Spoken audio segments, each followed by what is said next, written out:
Woo! Let's get into it, baby. Welcome to the inaugural episode of the Eagles Nest. Yes, sir. I'm joined by my co-host, Fantasy Blitz Podcast.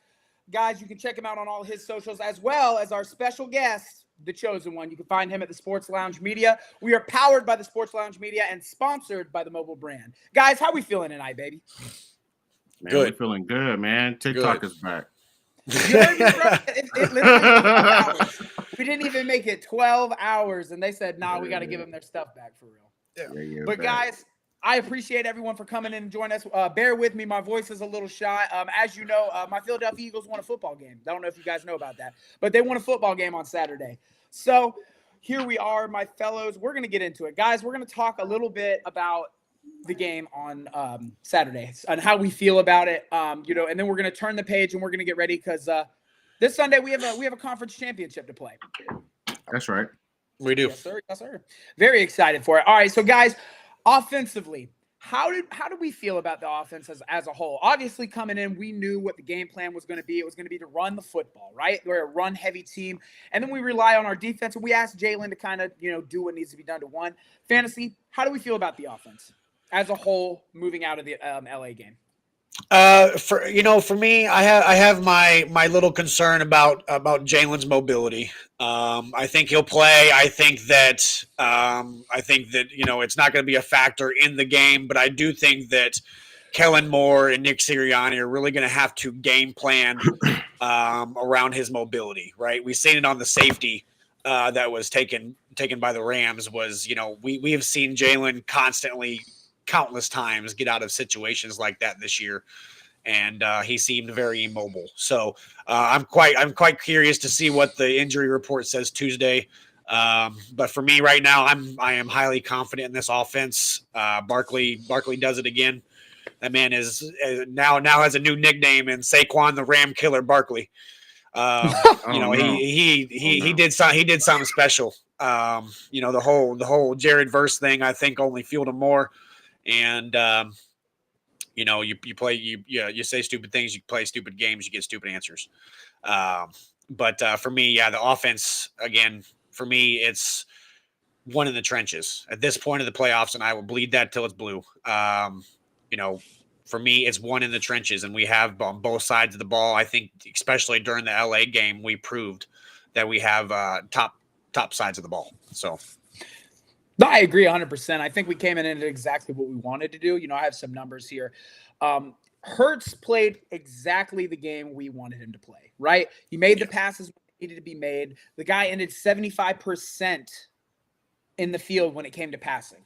Okay, that's not a slouch number. And that was on 20 attempts? So he got the job done in the air. He did exactly what we asked, especially with the weather conditions, guys. You're not going to go out in a blizzard and try to throw the football 30 times, at least not if you're trying to win the game.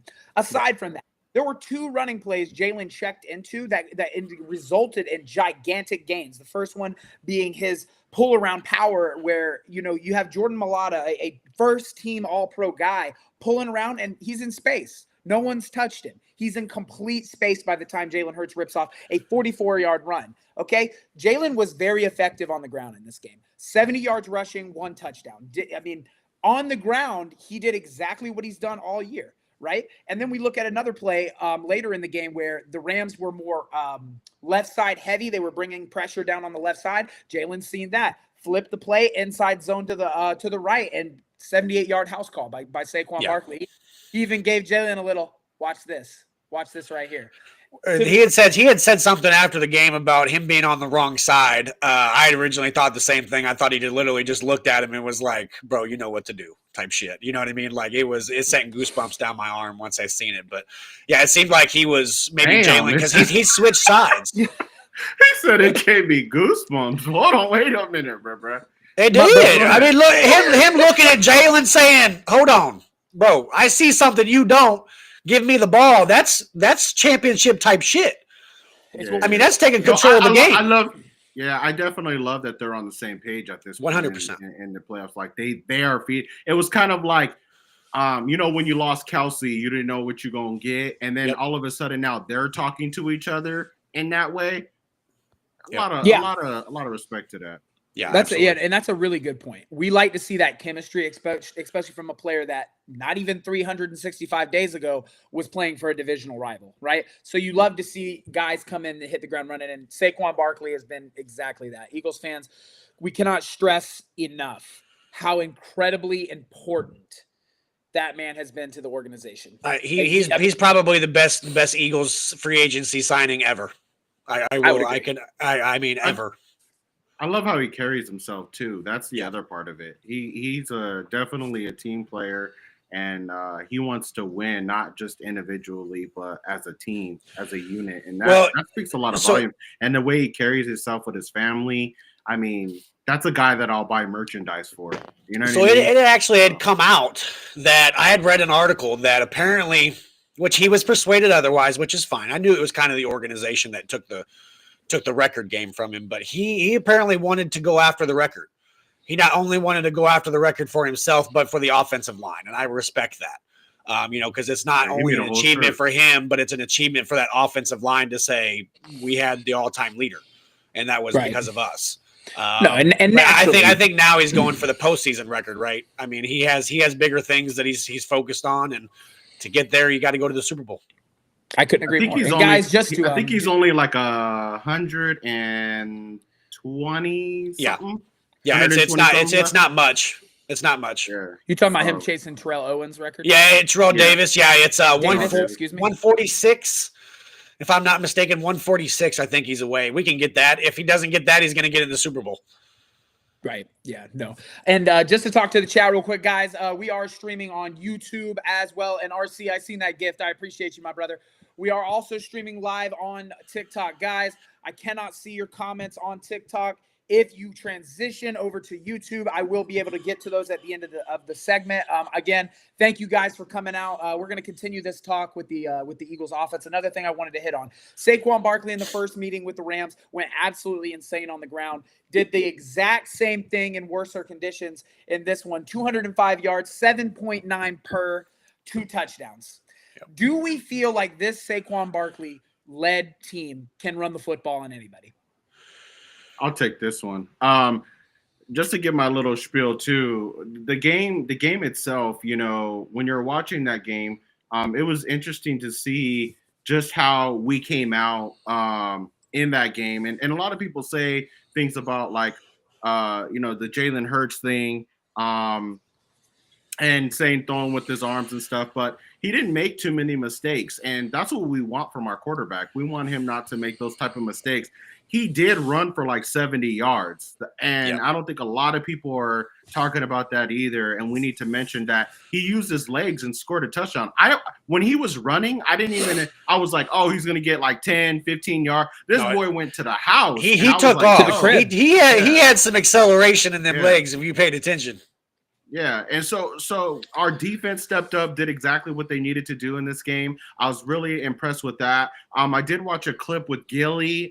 He's been in the locker rooms and talking to some of these guys, and one of the guys was Bond, and Bond says, because Gilly says, when you guys lose, it's like losing a third cousin. So I need you guys to keep winning. And Bond was like, we're only going to win because of this defense. Our defense wins championships. We're built that way. We're our team. And that kind of hyped me up just a little bit. But in a nutshell, that game was very interesting. I think that it made it even playing field. It being snow made it more of an interesting game. It snowing.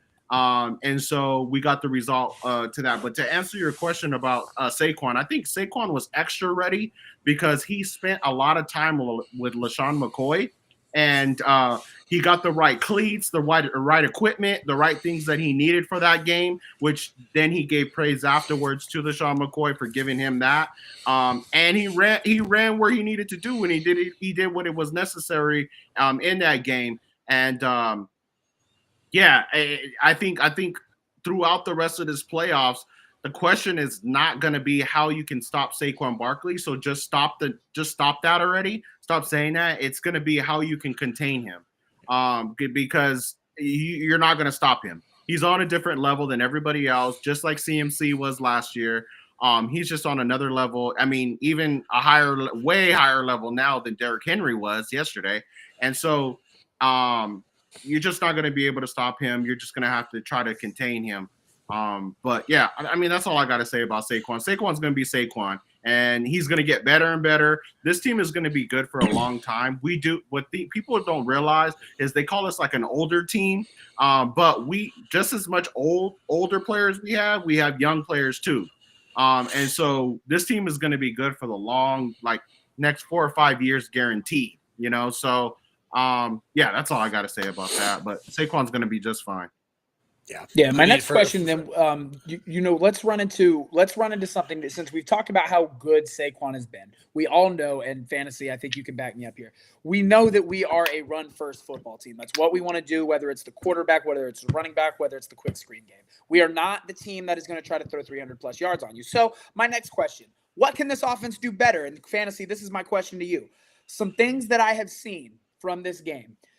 A.J. Brown has been the focal point of the media. Everybody says, we need to get A.J. Brown involved. Why is A.J. Brown not getting touches?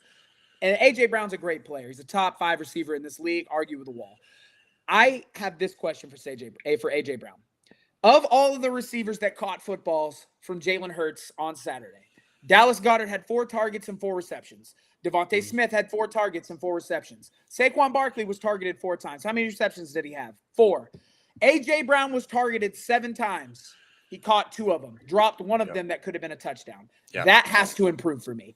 If it's a different receiver, like if we're talking about Terry McLaurin over at that other team, I don't really remember what their name is, but the guy that plays for that one team up there in Washington, if we're talking about a guy like that, sure, he can drop those. But when you're a top 5 receiver in this league, you don't drop those. You don't get 7 targets and 2 catches. I want to see more out of A.J. Brown.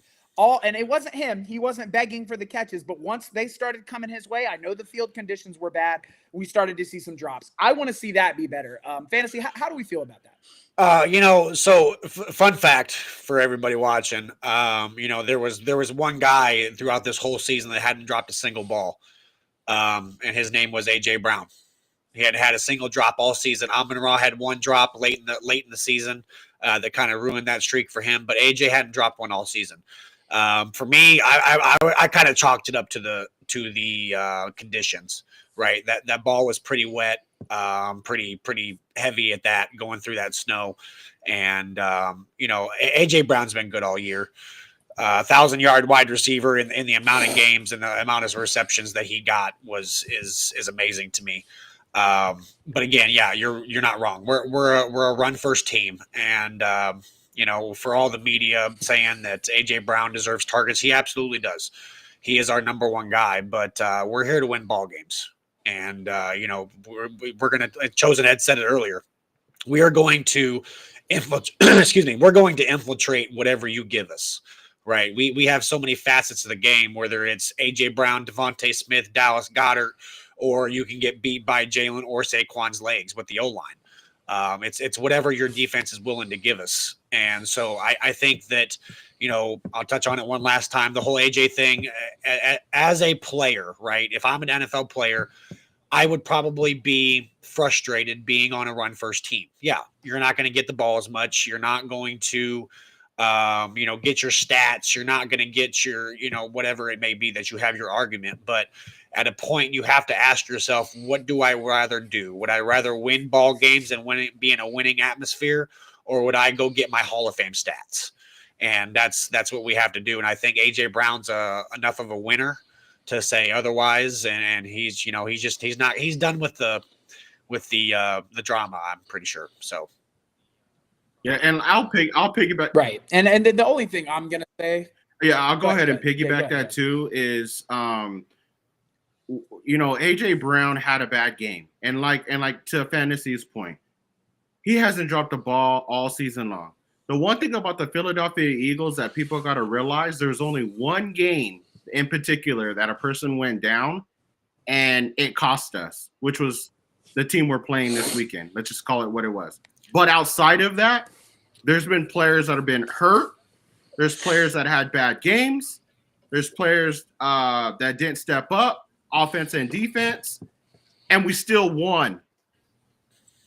So the fact of the matter is that we're probably one of the only teams that can have a guy that's off and still win ball games because we're so dynamic on that side, on both sides of the ball. Our offensive side, our offensive line, elite. Defensive line, elite. Our linebackers, elite. Our secondary has improved, elite.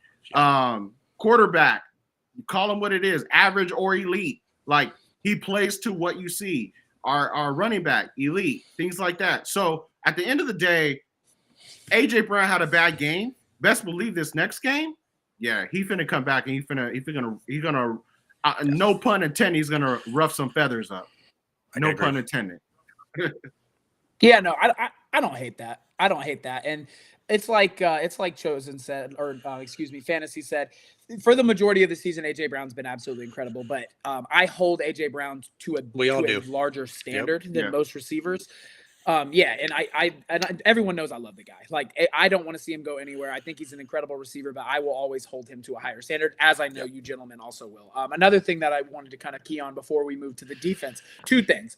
Jalen Hurts has an issue holding on to the football, and it might in part be due to the fact that he plays behind a top 3 offensive line and they give him a little bit more time. But that safety in the end zone is absolutely inexcusable in a playoff game. You cannot hold the football and then give the opposing team points. That's horrible. He was sacked 7 times. A lot of those were due to indecision. And obviously, the weather conditions made it hard for guys to get open, whatever it was. I get it. And Gerard Verse had a monster game, but the sack in the end zone was inexcusable. Throw the damn ball away. I think Chosen would agree with me. And the other thing, exactly. Yeah. Just get. I know his knee. I know his knee was bothering him, and I get that. Point. He looked rough. He looked like he couldn't move. But again, like Chosen's point, just throw it away. I mean, you can't. Throw the damn ball away. Come on, man. Yeah. He made 2 of those mistakes during that game. Right. And then another point that I wanted to bring up is you got to be better in the red zone, right? We forced 2 turnovers, 2 crucial turnovers that our defense forced, and we'll get into that later.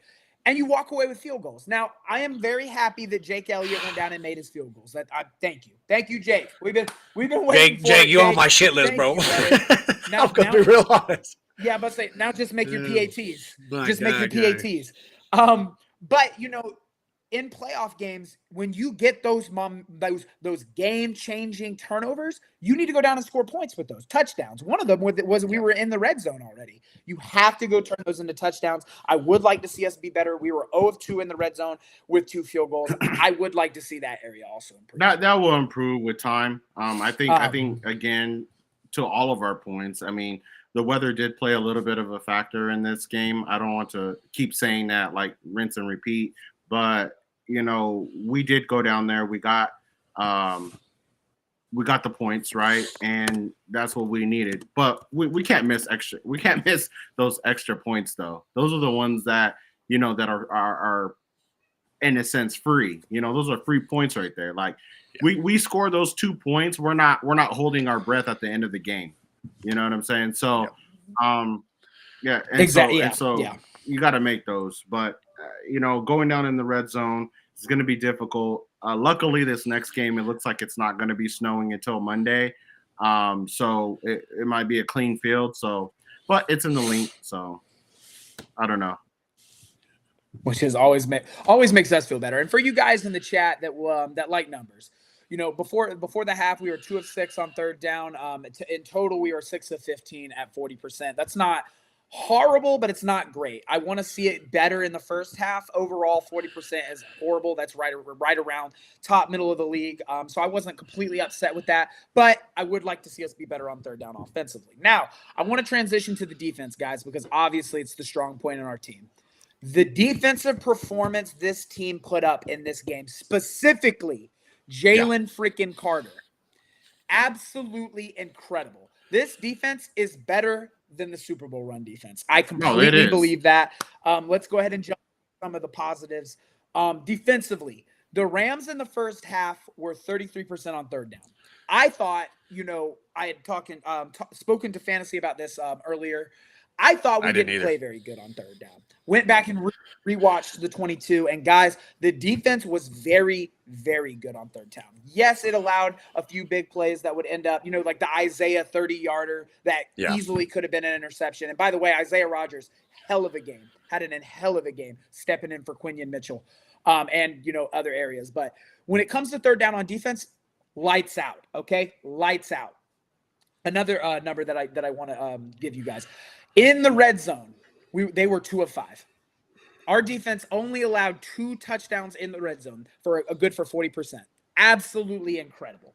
And I think that because of that dominance on defense, it's going to allow your offense to make some of those mistakes on third down, some of those mistakes where you hold the ball too long because the defense is so good. On fourth down, they were 1 of 2 in the first half at 50%. They got that one, then they didn't get the other. I'll live with that because a lot of teams that are, living and dying by the fourth down, it's not really panning out well for them. But I want to get your guys' take on how you felt the defense played as a whole. Obviously, it's good, but I kind of want to hear. I want to hear from both of you. We'll start with Chosen and then go to fantasy. You're talking defensively? Yes, overall defense. I mean, our defense did exactly what was necessary. We got to the quarterback. I believe we had 5 sacks this last game. I don't remember how many takeaways off the top of my head, but three or four, yeah. I think it was 2. It was a couple fumbles at least. Matthew Stafford, Kyrene let one go. Yeah. 2. Yeah, correct. Yeah, 2 it was definitely backyard football type of feel, right? It just ball was going everywhere. But our defense did exactly, I think, what we needed to do as best as we can in the conditions that we were in. Obviously, there's pieces that we will fix, things that we would do, especially on third down. Now, this is the thing going into the next game that if third down was such a big deal this game, it cannot be a big deal in this next game. I like the fact that Jalen Carter gets to the quarterback the way that he did, and he's actually walking into probably the Aaron Donald era and like walking into 100% those type of guys pressure, Micah Parsons and all them. So there was a lot of double team. I think he was double team. It was like plus 40% of the time. Yeah, I'll touch. I got a stat right here. I'll touch on correct. that. But yeah, no, it's ridiculous. Yeah, and so with that, when he wasn't, it was just they have to, right? Our defense played really well, and I will agree with you, Sunshine. I think. Thank you for the coins. Our defense is definitely better than the Super Bowl team, in every way, shape, or form. And then last year, our struggle was our linebacker core. We tried to sign Shaq and all these other guys to try to fill in those positions. And Bond has came out and he's another one we need to talk about. I mean, let's not forget how great Bond played yesterday. And then the whole fact, like, it goes back to my point. Like, yeah, Quinion Mitchell went down, but Isaiah Rodgers stepped up. So it's like we're not losing 100%. Like we keep on rolling, and that's a big thing going into this next game. Our defense is just I can't say enough about them. I'm so proud of our defense, man. Just the way that it went from what So 28 last year to number 1 this year. Okay, let's stop and just thank Vic Fangio. Yeah, let's just absolutely. Stop it. You know what I mean? Vic Fangio, you are worth your weight in gold. You will never pay for it. But it proves my point even more. If we're not screwed by Jonathan Gannon, what did we do last year? Yeah. You're talking about if he would have got there last year like he was supposed to be. And we wouldn't have had Sean Desai. Come on, bro. Well, it's crazy because when you think about it, we still are probably more than likely going to compete for a Super Bowl. So what's it going to look like? Because Vic Fangio's not going anywhere. Will Kellen leave? Maybe. Time will tell. But Vic Fangio's not going anywhere. And to touch on your guys' points, Jalen Carter has excelled in his defense, right? Last night, he 5 tackles, 3 solo tackles, 2 sacks, 2 TFLs, 3 quarterback pressures, and a pass deflection. And, Fantasy's got the numbers for his double teams. But when I tell you Jalen Carter is the best interior defensive lineman playing in the NFL, I mean that with my whole heart. He is the best Yep. interior defensive lineman in the NFL. Absolutely incredible game from him. It can't be overstated how important he is, because it's because of guys like him that Josh Sweat is gonna get to the guy, that Milton Williams has the success rate that he has, which, by the way, I believe is top 5 in all interior defensive linemen. That is the Jalen Carter effect, guys. He has been absolutely incredible. That's nothing that you two don't already know. I'm really talking to you guys out there. Jalen Carter is a monster among boys, not a man among boys. He's a monster. He's what is under your bed at night. Absolutely incredible player.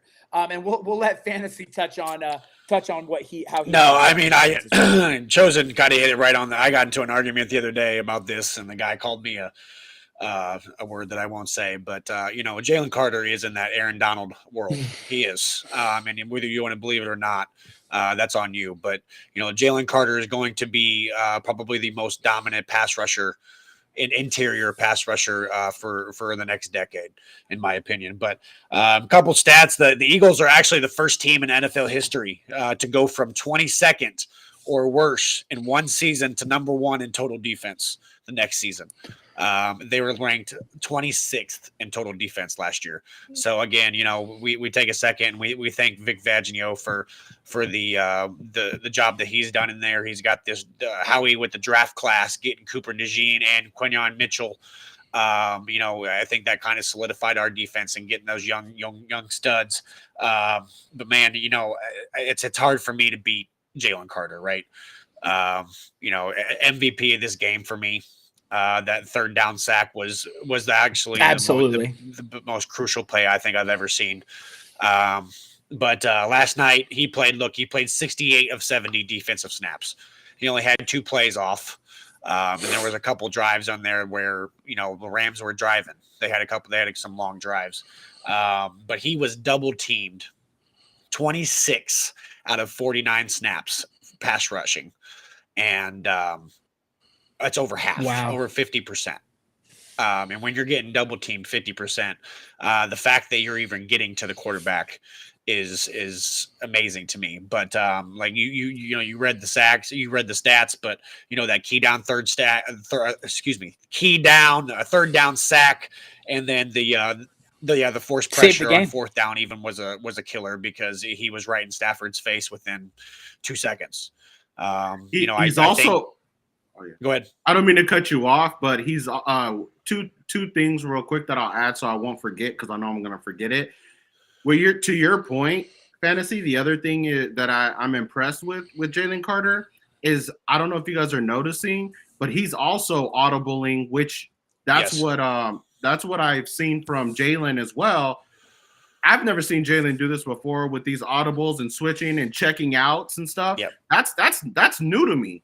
Right? He needs to do more of that. That's the Peyton Manning, Tom Brady stuff. You know what I mean? He needs to get more in that. But the Jalen Carter is doing the same exact thing with Nolan Smith. Yeah, I said that earlier. He's like, look, I'm gonna hook. Crash. I'm a hook. Like, yeah, yep. I'm a hook.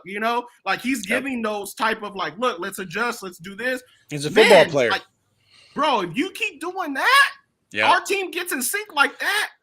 It's crazy. It's crazy to have a captain on the defensive line, bro. It really is. It's crazy to think about, but that man could be audible and out of shit before the offense even sees it.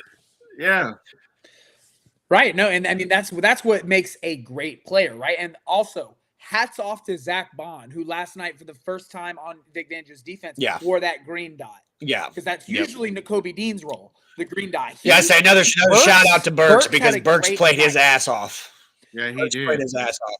He did. And we were, because we all talked. We have our chat that we have during games, and we talked about where's Trotter? Why are we not seeing Trotter? I mean, no, we didn't need him. It'd been nice. It'd been nice, but I could agree. Burks definitely played over my expectation for sure.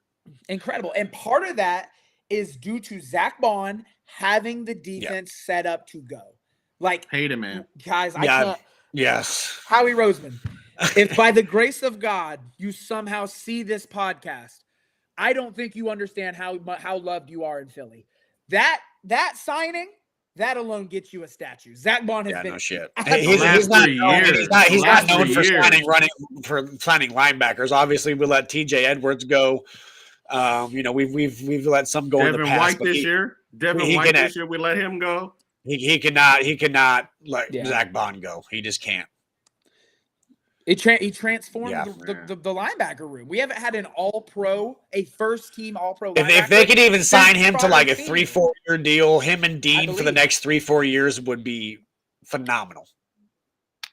Yeah, I wouldn't. The linebacking core we have now, I love Nakobe. I'm so happy. That's why Yeah. that injury He's been through a lot. really hurts me for him because, yeah, and he came out, and Nakobe, you are absolutely loved by Eagles Nation as well. That whole defense, guys, and then we can touch on the secondary a little bit as well.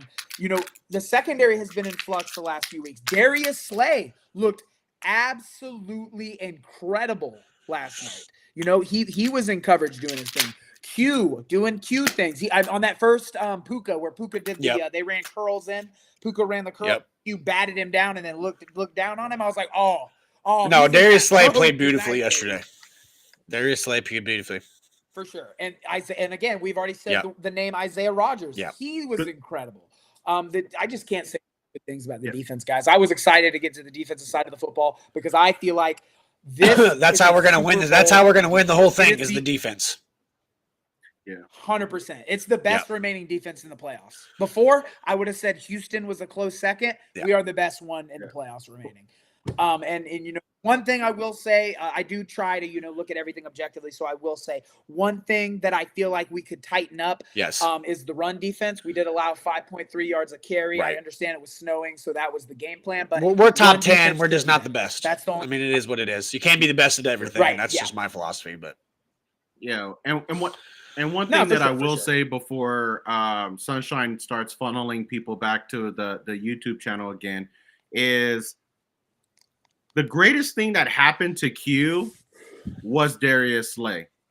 Like Darius Slay has mentored this kid and showed this kid throughout the whole entire season. Like I would be forever grateful to have a veteran like that. I said, it's like deja vu for me. I said the exact same thing when he started playing off in the beginning of the season, and he reminds me. I even said it during the draft. We were doing a podcast before I went to TikTok, and somebody was like, "Who does he remind you of?"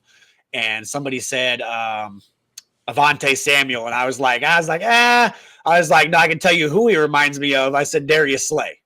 I said, him in Detroit when he was in his prime in Detroit. That's who he reminds me of, and I could not be more thankful that Darius Slay is his actual mentor because I think that Slay is the guy that can take Mitchell over the top. Yeah, and watching those videos, the videos 100%. are beautiful. Like you see them at practice together. Yep. You see them sitting down, getting a drink, and they're just chalking out everything. Yep. You see them on the sidelines during games.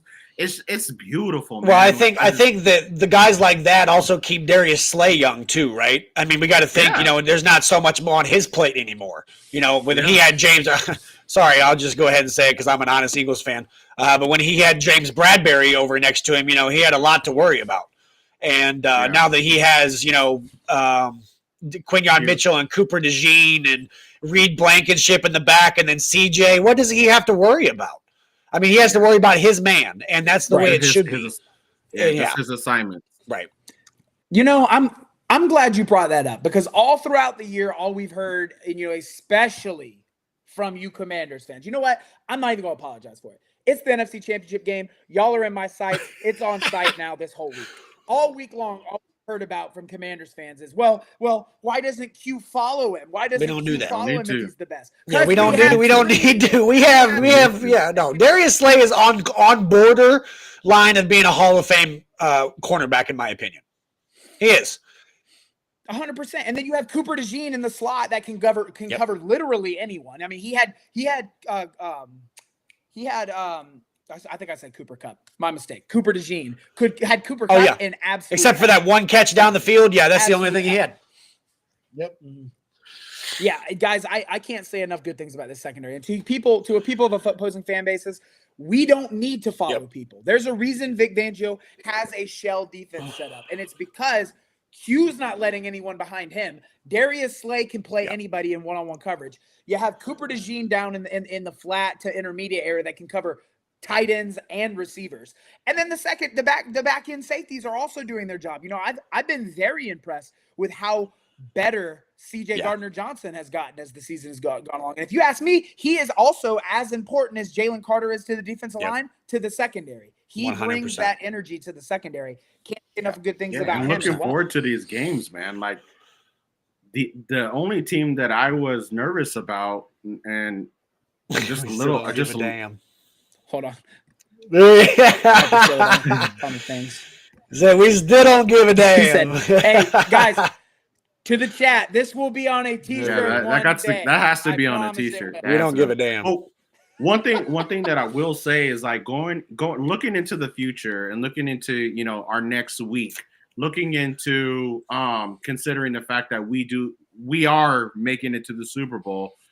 Like there's not a team other than the Rams that have that double wide receiver threat, you know, and so with that being said, now our secondary and our schemes are a little different, and shutting down Scary Terry. Quignon's done it before. Yeah, and then right. now, and I will say in the second meeting. Yeah, and then after that, it's just the flats, and after that, it's just the flats and bubble screens, flats, and Jaden Daniels. I think Zach Ertz. I think Zach Ertz is the biggest threat on their offensive side of the ball. I really do.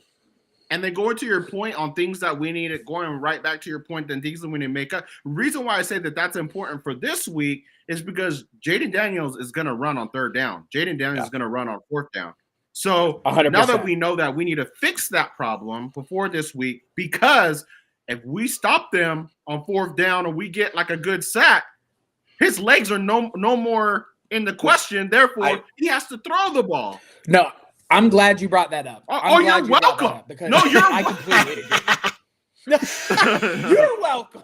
No, I'm very happy that my guy brought that up, because guys, Jaden Daniels, and I will say this, Commanders fans have heard me say it. I've given the Commanders their flowers. They've won 2 playoff games. Now they got further than the Cowboys.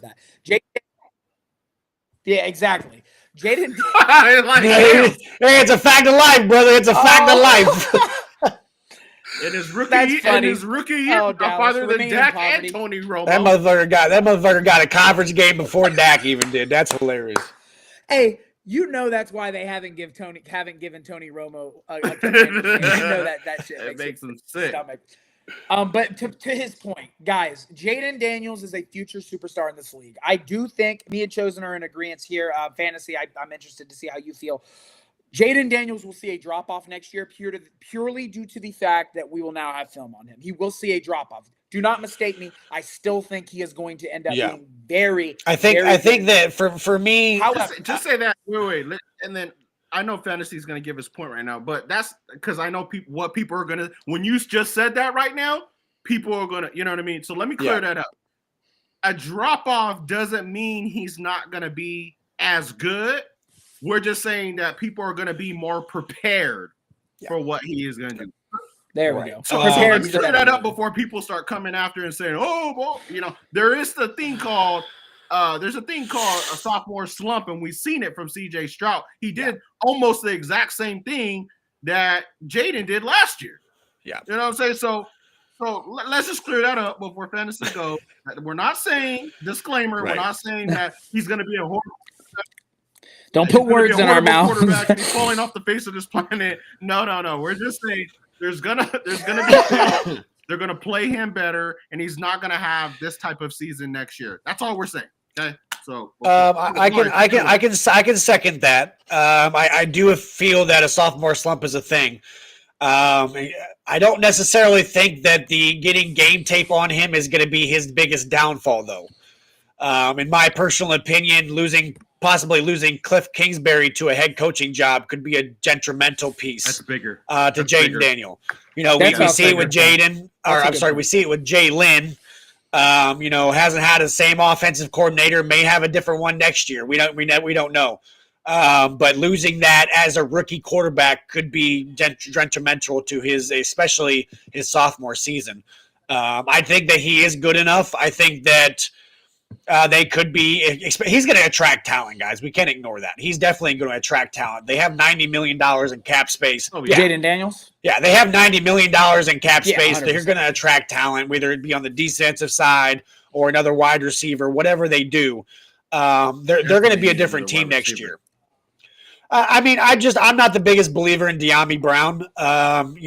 He did have a big game last week, but that was after Amik Robinson went out.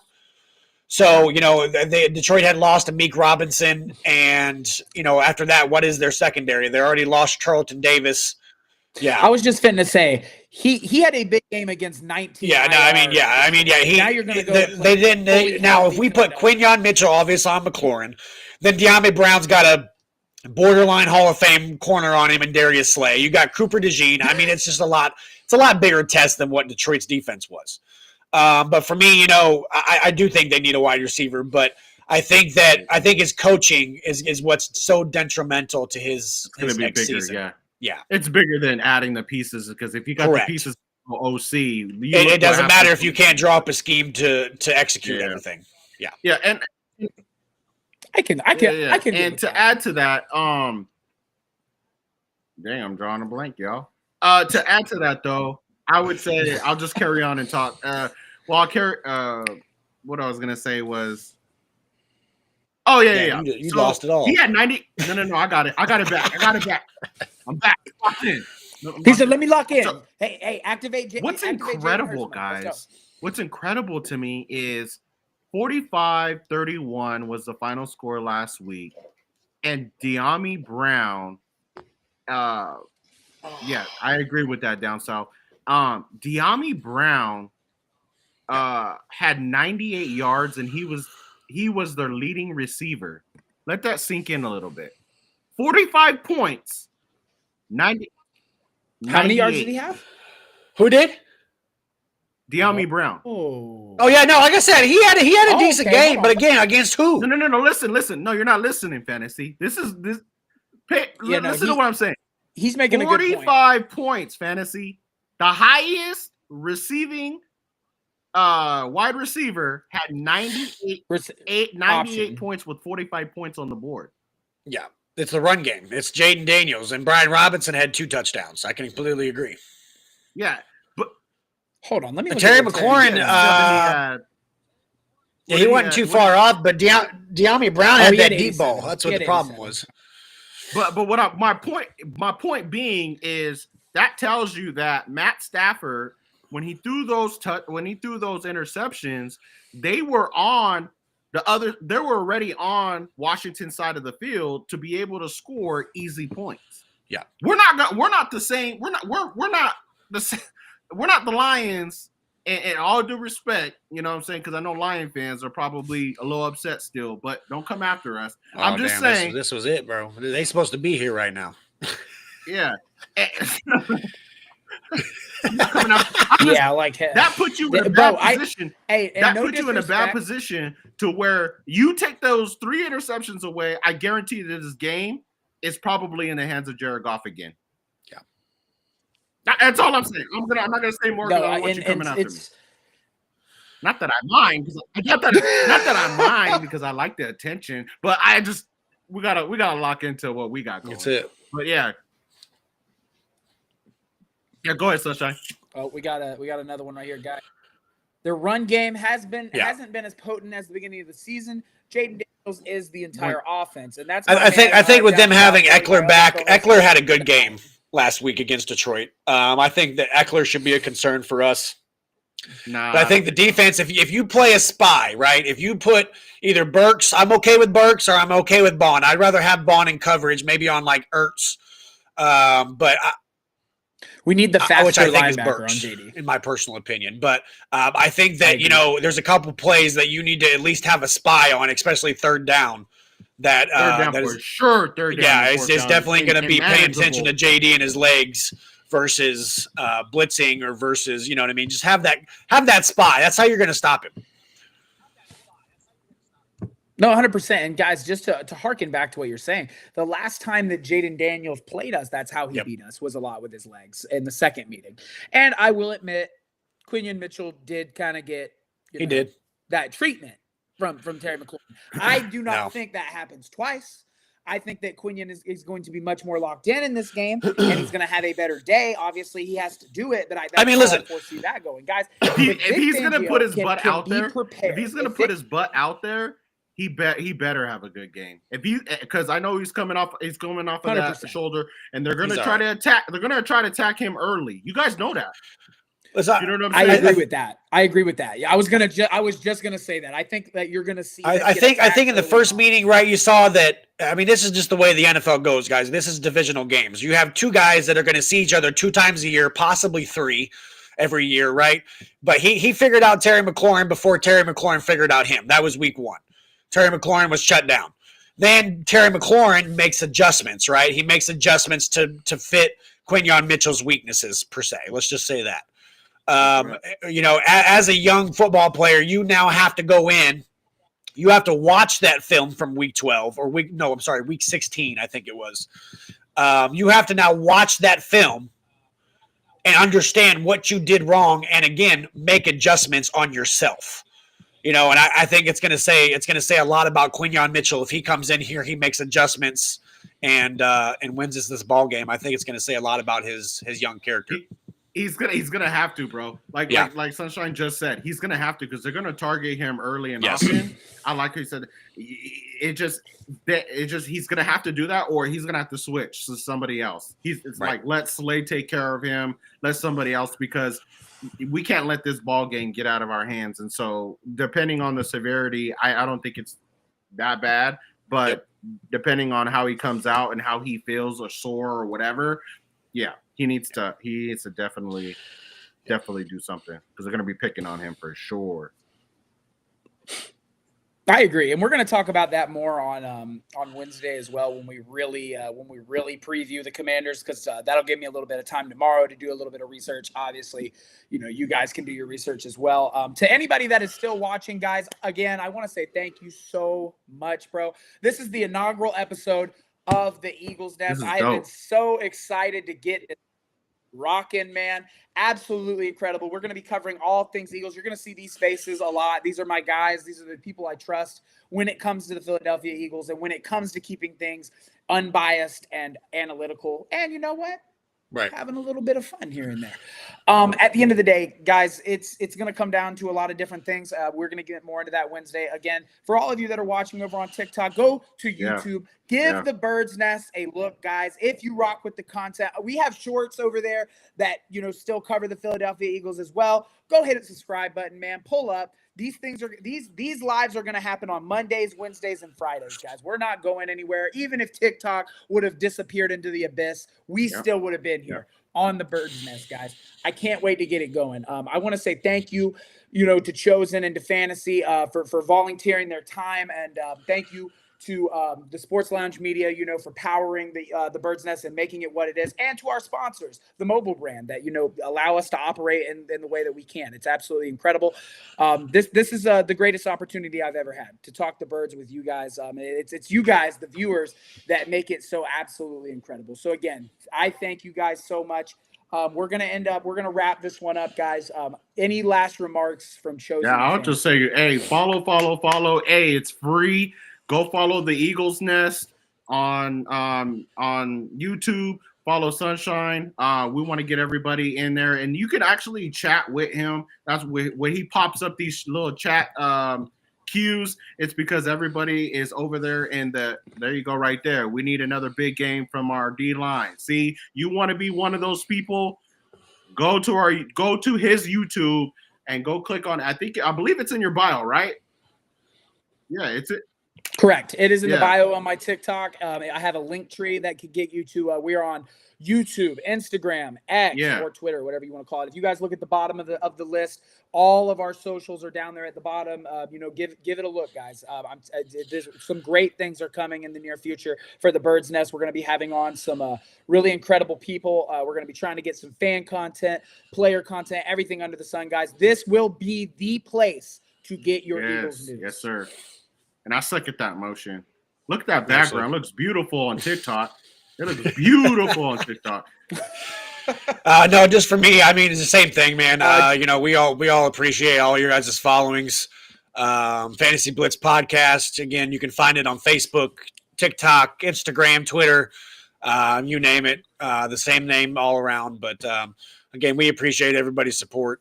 And like Sunshine said, we're going to discuss it further. But me and Sunshine were pretty adamant about possibly making a draft day trip this year and providing some content for the fantasy life and for Eagles content as well. So just stay tuned, guys, and we appreciate everybody's support. You guys already know where to follow me. So thank you. Hey, thank you, Sunshine, for putting this together, man. This was amazing. I love what you're doing. Continue doing what you're doing, man. To the moon we go. To the moon we go. Hey, do me a favor. Do me a favor and put up to that the last comment. Only ways up. Go ahead, put up that last comment. The whole world needs to see that. You're damn right they sick. You're damn right. Dallas is sick. And the Giants, they're all sick. Giants get to watch Saquon run to the damn Super Bowl. They all damn sick. In his first year as an Eagle. Absolutely incredible. Guys, I really appreciate you guys for being on here tonight. Again, guys, have a safe night. Go check out the content. More to come in the future, guys. And bear with me. I'm going to get better at this. It's you guys. It's the viewers that make this show what it is. It's the viewers that bring out my energy because you already know I'm rocking with them birds. Baby. Hey, did you see real quick? Did you see that video about the Giants owner, the Giants GM, right, talking about Saquon? But did you see that his teenager was on the couch and he asked him what he should do with the first pick, and his kid or his nephew, I think it was his nephew, maybe it was his nephew, had told him to draft Jaden Daniels, and the guy was like, "Nah." He's like, "I think you're crazy on that." Yeah. If the team was in the hands of a 13-year-old, it might be a lot different right now. You might have Jaden Daniels. Giants. I'm saying. Keep this in perspective. If the hands of your multi-million-dollar franchise was in the hands of someone that can't even vote yet, you might have still had Saquon. It's that incompetent. It's that incompetent. And neighbors. And they would have had neighbors too. And they would have had neighbors. Oh, yeah, they would have had neighbors too. And Dexter Lawrence. Yeah. That's crazy, bro. Yeah. Like he's on the team already, but what I'm saying is like you'd have had all those guys. Anyway, guys, thank you for popping out tonight. We're gonna hit you guys with a peace out, guys. Have an incredible night, and we will see you next Wednesday at 7 p.m. for All About the Birds with Down South. Let's say go Birds on 3. 1, 2, 3. Go Birds! Go Birds!